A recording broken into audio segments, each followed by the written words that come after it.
Entonces, bueno,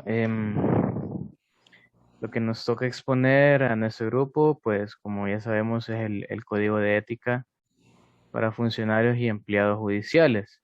No es un código muy extenso, ¿verdad? Pero sí muy importante, pues es por el que se rigen todos los funcionarios y empleados que trabajan con el Poder Judicial. Entonces, en ese sentido, establece lo que son los deberes y atribuciones que estos funcionarios tienen en el ejercicio pues, de sus funciones, ¿no? Y, ok, consta de 10 artículos y vamos a ir dándole lectura a cada uno de ellos y a ir explicándolos así brevemente. Los deberes en el ejercicio de los funcionarios y empleados judiciales. En el artículo 1 nos dice este código que los jueces, magistrados, auxiliares judiciales y demás personal del Poder Judicial deben ejercer su cargo con dignidad, absteniéndose de toda conducta contraria a la seriedad y decoro que el mismo exige, ¿verdad? En consecuencia deberán abstenerse de emitir opiniones públicas o privadas sobre los asuntos de que conozcan para tratar de justificar sus actuaciones y sobre las decisiones de sus superiores por las cuales revoquen las suyas. Igual conducta deberán observar respecto de los juicios fenecidos. Los juicios fenecidos pues vendrían siendo aquellos sobre los cuales ya recae una sentencia firme y sobre la cual no cabe ningún otro recurso, ¿verdad? Ningún recurso de amparo, por ejemplo, ante la Sala de la Constitucional, ni ningún otro recurso porque ya se encuentran pues con una sentencia firme. Entonces, en ese sentido, el primer inciso de este artículo nos dice que los empleados básicamente no pueden opinar públicamente sobre las causas que se tramiten dentro del Poder Judicial. Bien sabemos que todos los juicios pues tienen la característica de ser juicios orales y públicos, o sea, todo el mundo tiene derecho a conocer sobre las causas que ahí se lleven. Sin embargo, los funcionarios y personal que trabaja en el Poder Judicial no puede emitir opiniones públicas sobre, o sea, estos juicios o dar su criterio en lugares que no sea dentro de la institución. Asimismo, el inciso E nos dice que deben observar en su relación con los medios de comunicación un trato correcto, afable, indicándoles con toda cortesía las limitaciones que la ley les impone para pronunciarse sobre asuntos sometidos a su conocimiento, señalándoles el departamento o entidad encargada de las relaciones públicas del Poder Judicial.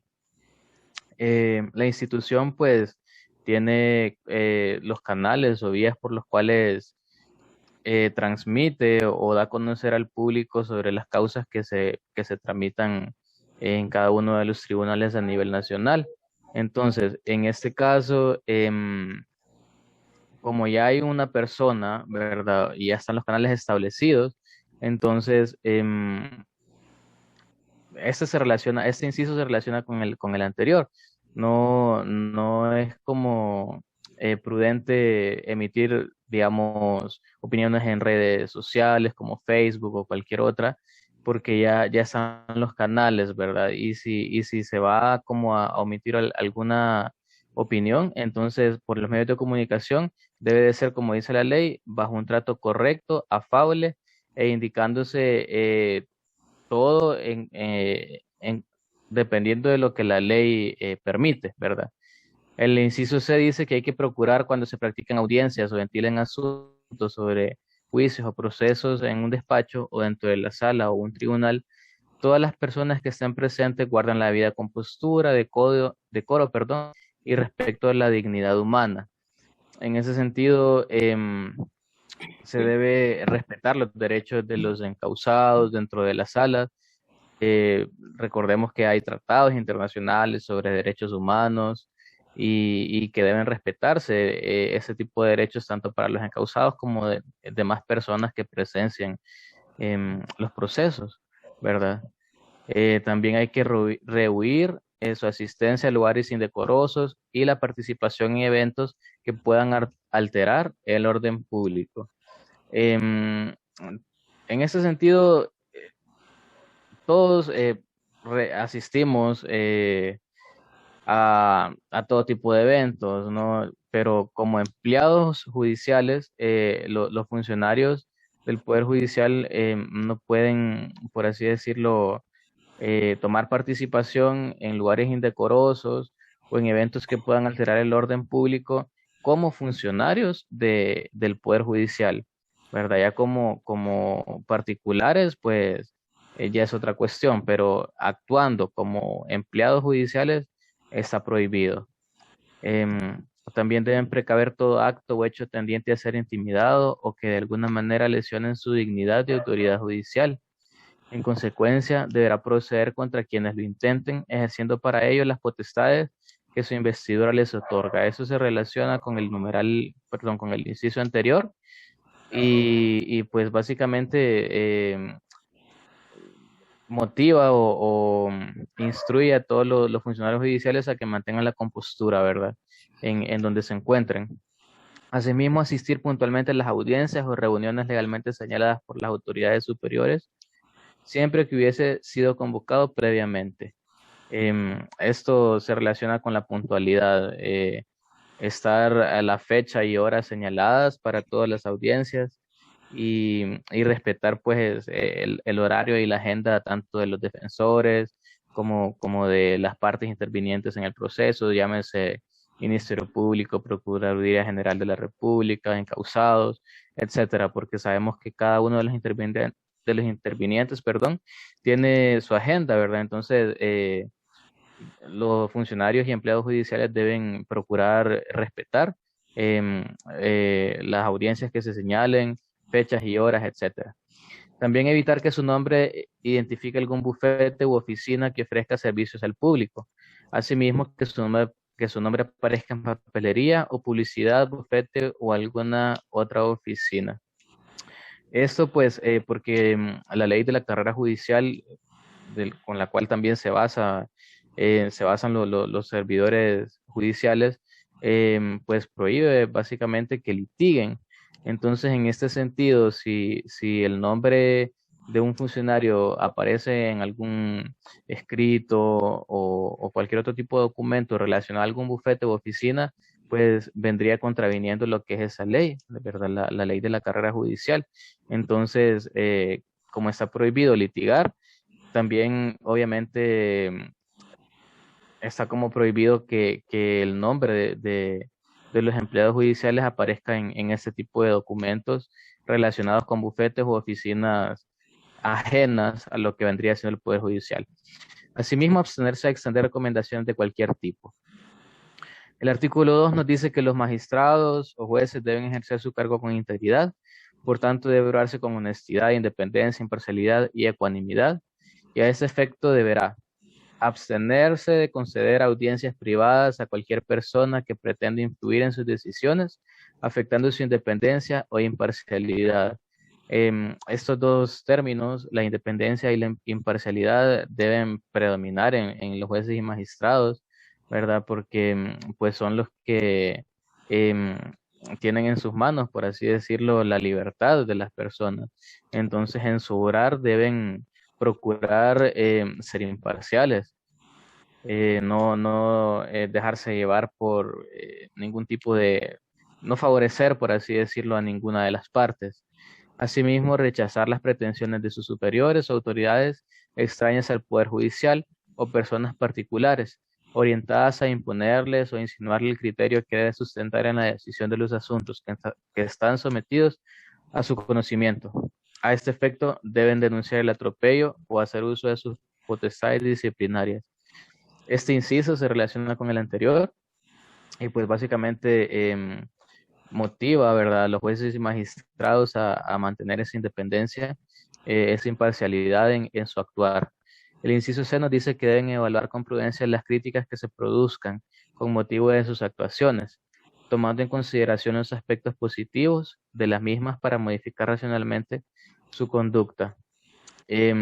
Siempre los empleados judiciales y más que todo los jueces y magistrados, perdón, van a recibir críticas, esto es inevitable.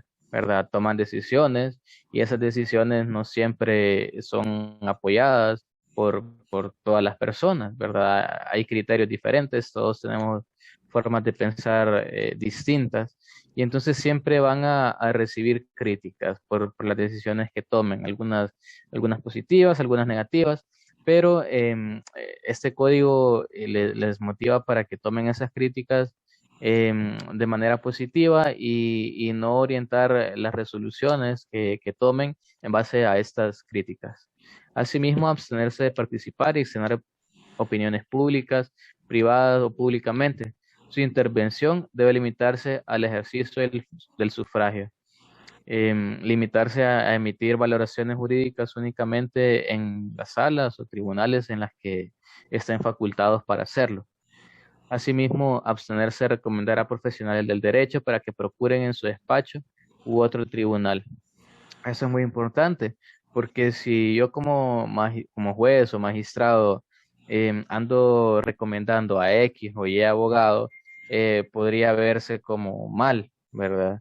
Podría verse como que estoy tratando de influenciar, por así decir, a los encausados a que sean por esa persona y pues lo que se mencionaba anteriormente, los jueces, magistrados deben tener una postura neutra e imparcial y evitar ese tipo de situaciones, recomendar a profesional del derecho porque pues no se vería ético, por así decirlo. Asimismo, deben actuar en definitiva de manera tal que su conducta no provoque siquiera la mínima sospecha de que ha obrado impulsado por otro motivo que no sea la aplicación recta de la ley. Los jueces y magistrados pues están obligados a cumplir las leyes y actuar y fundamentar sus resoluciones, sentencias y cualquier otra decisión en base únicamente a lo que la ley establece. También deben procurar que el ejercicio de sus funciones judiciales no se vean interferidas o disminuidas en cuanto al modo, tiempo o calidad por virtud de otras obligaciones permitidas de conformidad a la ley. Sabemos que muchos profesionales del derecho, llámense jueces, magistrados o cualquier otro personal auxiliar, de repente pueden tener otras actividades en su vida profesional, como ser docentes, impartir cátedras en universidades o cualquier otro centro estudiantil, pero no deben de permitir que estas otras actividades relacionadas con su vida profesional interfieran en el ejercicio de su actuar como profesionales dentro de la institución del Poder Judicial. O sea, deben procurar sacar todos los procesos que lleven de la manera más eficaz, eficiente posible y tratando de brindar una pronta y expedita impartición de justicia. Asimismo, deben rechazar regalos, dádivas o comisiones de personas naturales o jurídicas que puedan comprometer su independencia e imparcialidad en la decisión de asuntos que se sometan a su conocimiento. Esto, pues, es muy obvio, ¿verdad? Que si, digamos, un juez o magistrado acepta cualquier tipo de regalo, dádiva o similares, pues puede tomarse mal, puede relacionarse con incluso algún tipo de cohecho que sabemos que está penado, perdón, por la ley, ¿verdad? Que el cohecho viene siendo como favorecer o el prevaricato, favorecer algún tipo de parte procesal por precisamente este tipo de situaciones, ¿verdad? Que le ofrezcan regalos o dádivas o efectivo, por ejemplo. Entonces, están obligados a rechazar todo este tipo de situaciones pues, para ser imparciales, ¿verdad? Deben de mantener esa imparcialidad y no generar ningún tipo de sospecha en la población ni ninguna de las partes procesales. Básicamente eso es lo que nos dicen los dos primeros artículos y la compañera Olga pues nos va a seguir explicando lo demás. Bien, muchísimas gracias, Diego. Pues el artículo 3 es bastante interesante, ¿verdad? Porque habla sobre los deberes del magistrado o juez.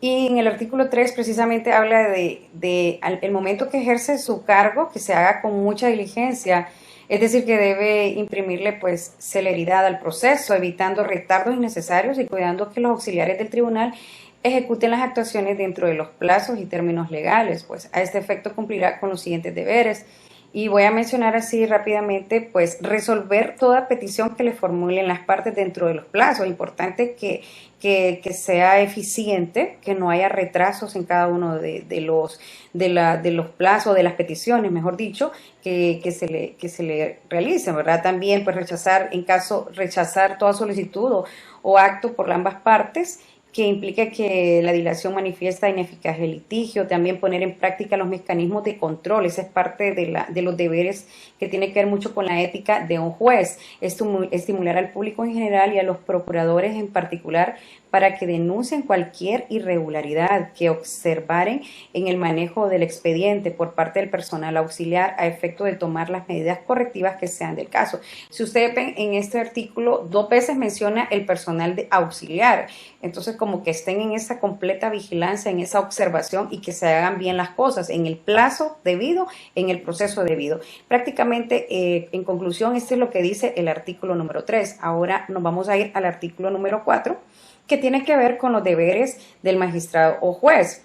Debe pues ejercer el cargo con severidad, esto es, debe dar cumplimiento exacto y preciso a la ley.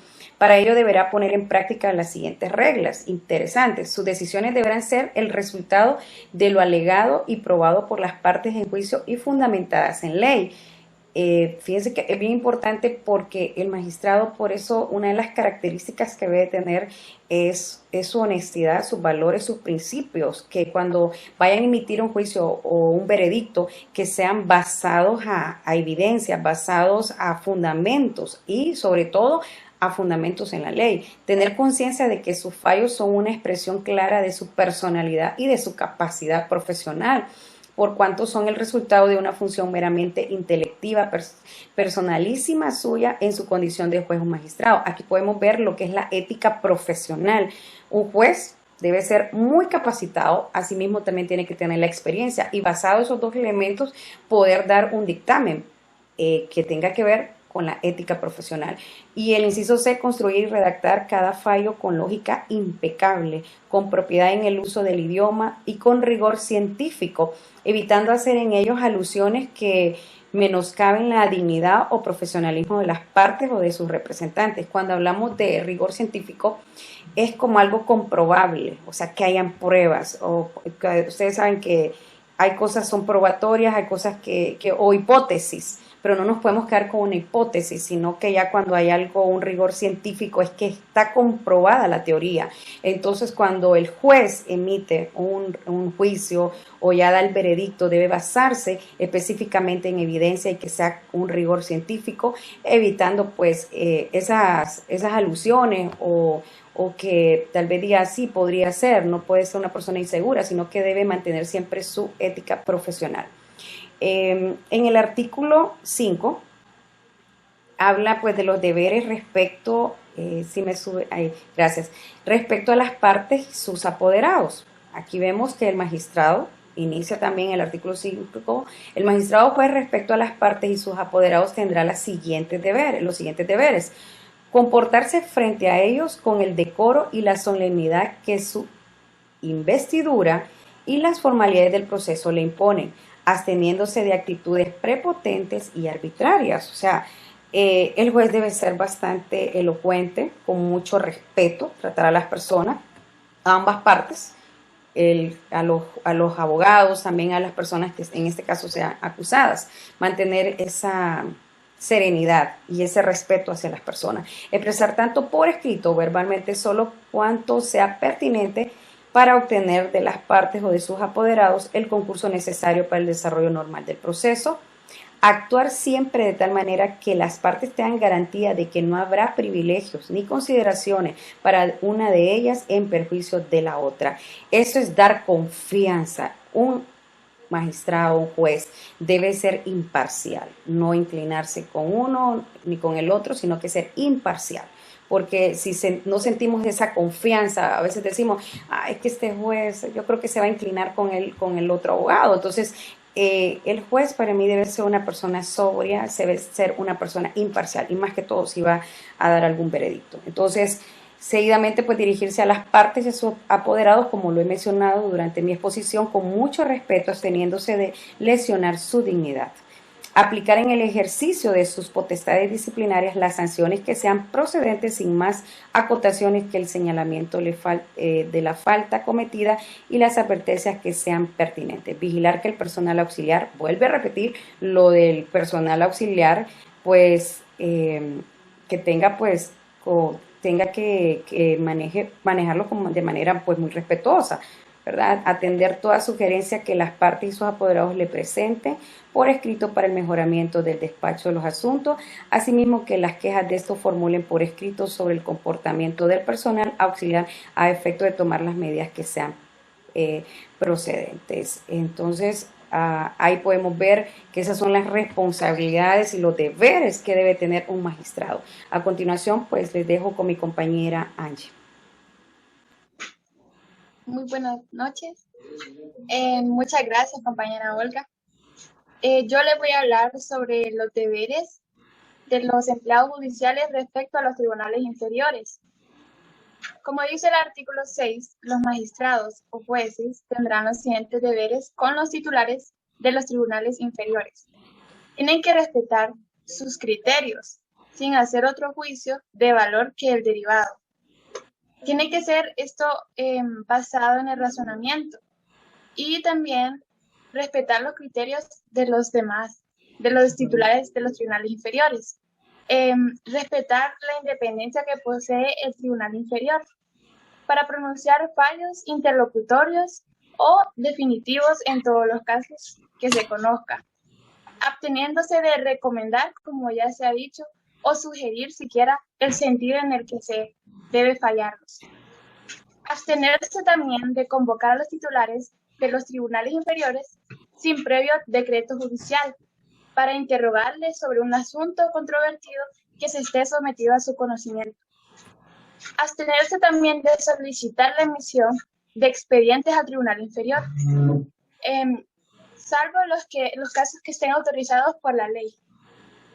El artículo 7 dice que todo magistrado o juez en su carácter superior tiene ciertas cosas que están prohibidas, como citar al inferior